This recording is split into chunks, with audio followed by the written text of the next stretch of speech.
Straight of Hormuz पर जिस तरह की पकड़ ईरान ने बना रखी है, ऐसा नहीं लगता कि ये युद्ध कहीं जल्दी समाप्त होने वाला है और तेल की किल्लत दुनिया भर को सता रही है। इसराइल और ईरान के बीच जारी महायुद्ध खतरनाक हो रहा है। आसमान से शुरू हुई ये लड़ाई हॉर्मूज स्ट्रेट पर आ गई। ईरान ने समंदर के उस हिस्से को लॉक करने का फैसला कर लिया है, तो ट्रंप शॉक हो गए। आपको ये पूरी खबर दिखाएंगे, देखिए। लेकिन इस जंग के 12वें दिन की हाहाकारी तस्वीरें भी आपको दिखाते हैं। इजराइल के तेल अवीव में सायरन और धमाकों की आवाजों ने लोगों में दहशत बढ़ा दी है और शहर में जहां नजर आए वहां सिर्फ और सिर्फ तबाही के सबूत मिल रहे हैं। दूसरी तरफ ईरान की राजधानी तेहरान में रिहायशी इलाकों पर हुए हमलों के बाद विनाश की तस्वीरें सामने आई हैं, जहां अपार्टमेंट कॉम्प्लेक्स बुरी तरह तबाह दिखे। यही नहीं, इन हमलों में 1300 से ज्यादा लोगों के मारे जाने की खबर भी सामने आ रही है। ईरानी रेड क्रिसेंट का दावा है कि देश भर में हजारों नागरिक, इमारतें जिनमें घर, दुकानें और स्कूल शामिल हैं, इन हमलों से प्रभावित हुए हैं। वहीं लेबनान के दहिये इलाके में भी इजरायली एयर स्ट्राइक जारी है, जहां हिजबुल्लाह के ठिकानों को निशाना बनाने का दावा किया गया है। और इस बीच अमेरिकी सैन्य बेस पर भी ईरान ताबड़तोड़ हमले कर रहा है और अमेरिका को भारी नुकसान पहुंचाने का दावा कर रहा है। लेकिन इन हमलों से बड़े पैमाने पर जनहानि और लोगों के विस्थापन की खबरें सामने आ रही हैं। वहीं पश्चिम एशिया में चल रही जंग का आज 12वां दिन है और 11 दिन से चल रही जंग अपने चरम पर पहुंच गई है। इस बीच ईरान के पास समंदर में जंग बहुत भयानक हो गई है। बड़ी खबर यह है कि स्ट्रेट ऑफ हॉर्मूज को लेकर अमेरिका और ईरान के बीच तनाव और तेज हो गया है। अमेरिकी सेना ने ईरान के माइन बिछाने वाले 16 जहाजों को नष्ट करने का दावा किया है। अमेरिकी सेना ने हमले का वीडियो भी जारी किया है और इसमें कई ईरानी जहाजों पर मिसाइल और प्रोजेक्टाइल से हमले होते दिखाया जा सकता है। इस कार्रवाई को अमेरिका के बड़े सैन्य अभियान ऑपरेशन एपिक फ्यूरी का हिस्सा बताया जा रहा है और इस ऑपरेशन का मकसद ईरान की नौसैनिक क्षमता को कमजोर करना है, पूरी तरह से तबाह ध्वस्त करना है।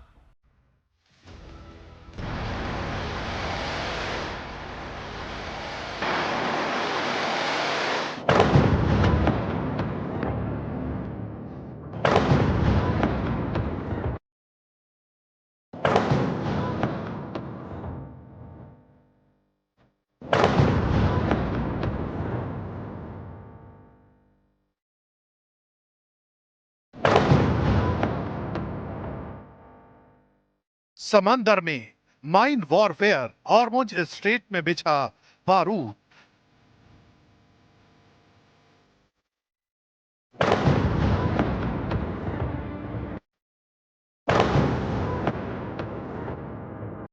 समंदर में अमेरिका ने फूंके ईरान के 16 जहाज।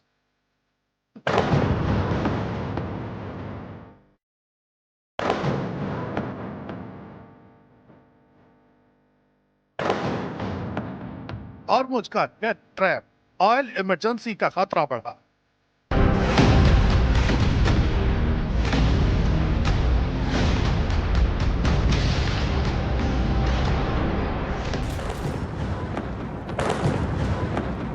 समंदर में बारूदी बारिश की तस्वीरें आई हैं ईरान के पास हॉर्मुज स्ट्रेट से, जहां अमेरिकी मिसाइलों ने ऐसी तबाही मचाई कि ईरान की सेना में खलबली मच गई। दावे के मुताबिक हॉर्मुज स्ट्रेट में अमेरिकी सेना ने ईरान के उन 16 जहाजों को नेस्त नाबूद कर दिया जो समंदर के अंदर बारूदी माइंस बिछाने का काम करती थी।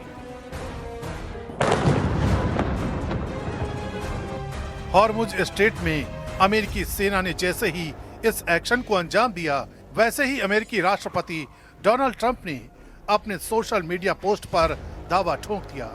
इस महा एक्शन का एक वीडियो भी सामने आया, जिसमें समंदर में माइंस बिछाने वाले ईरानी जहाजों को ध्वस्त करते दिखाया गया। वीडियो में साफ दिखा कि पहले अमेरिकी सेना ने ईरानी जहाजों को टारगेट किया, फिर उस पर मिसाइल से हमला कर उसे तबाह कर दिया।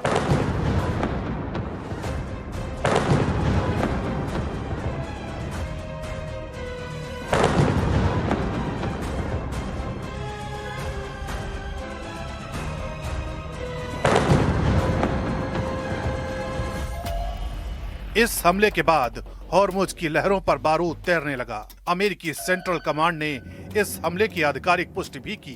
जानकारी के मुताबिक ईरान इन जहाजों के जरिए हॉर्मुज के रास्ते में हजारों बारूदी सुरंगें बिछा रहा था ताकि दुनिया का तेल व्यापार ठप किया जा सके। राष्ट्रपति ट्रंप ने पहले ही चेतावनी दी थी कि अगर ईरान ने एक भी टैंकर को हाथ लगाया तो पलटवार 20 गुना भयानक होगा। लेकिन जब ईरान की तरफ से समंदर में बारूद बिछाने का काम होने लगा तो अमेरिकी सेना एक्शन में आ गई और इन जहाजों पर हमले करना शुरू कर दिया गया, जिसका अंजाम ये रहा कि समंदर में माइंस बिछाने वाले ईरान के 16 जहाज तबाह हो गए। डोनाल्ड ट्रंप से पहले अमेरिकी रक्षा मंत्री पीट हेग्सेथ ने भी दावा किया था कि ईरान पर अब तक के सबसे बड़े और सबसे तीव्र हमले किए जाएंगे।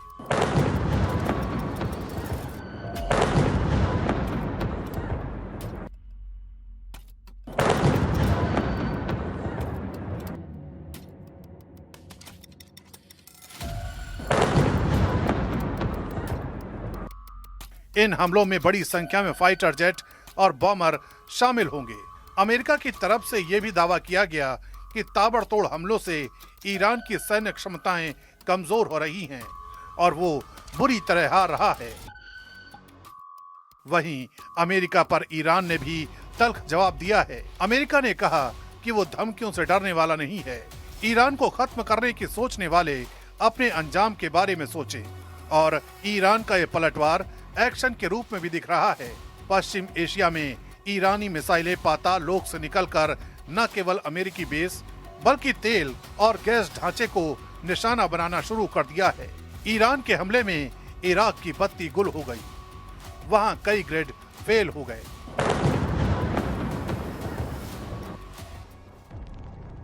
यानी गुस्से की आग दोनों तरफ लगी है, जिसका अंजाम पश्चिम एशिया में तबाही और तेल की सप्लाई पर संकट के रूप में दिख रहा है, क्योंकि हॉर्मुज स्ट्रेट से दुनिया के समुद्री मार्ग से होने वाले तेल व्यापार का लगभग 1/4 हिस्सा गुजरता है। इसके अलावा इस रास्ते से लिक्विड, नेचुरल गैस और उर्वरकों का भी बड़ी मात्रा में परिवहन होता है। ऐसे में अगर आने वाले समय में हॉर्मुज स्ट्रेट का रास्ता नहीं खुलता तो कच्चे तेल की कीमतें आसमान पर पहुंच सकती हैं। अगर ऐसा हुआ तो दुनिया एक बार फिर महामंदी का महाविनाश देख सकती है।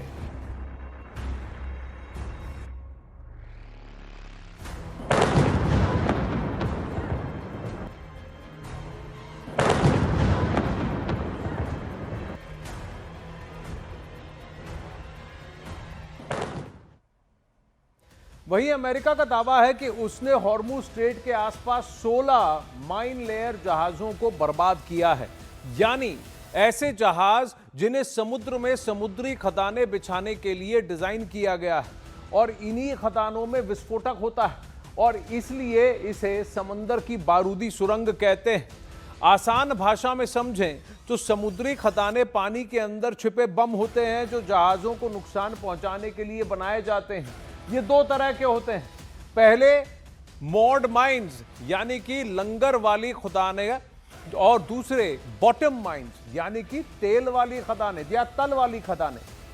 मॉड माइंस यानी कि लंगर वाली खदानें समुद्र के तल से रस्सी से बंधी रहती हैं और पानी की सतह के पास 5 से 10 मीटर ऊपर तैरती रहती हैं, जबकि बॉटम माइंस यानी तल वाली खदानें सीधे समुद्र के नीचे रखी जाती हैं। ये खदानें 100 से 500 किलोग्राम तक विस्फोटक रख सकती हैं। इन समुद्री खदानों का काम करने का तरीका भी अलग होता है। कुछ संपर्क वाली होती हैं जो जहाज के सीधे टकराने पर फट जाती हैं, कुछ चुंबकीय होती हैं जो बड़े जहाज के लोहे को महसूस करके फट जाती हैं।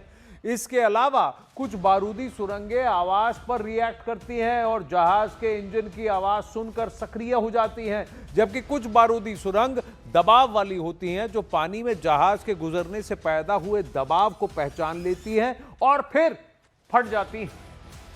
अब वहीं समुद्री खदानों या यूं कहें बारूदी सुरंगों का काम करने का तरीका अलग होता है। आपको एनिमेशन के जरिए समझाने की कोशिश करते हैं कि अगर कोई जहाज बारूदी सुरंगों के ऊपर या आसपास पहुंचा तो क्या होगा।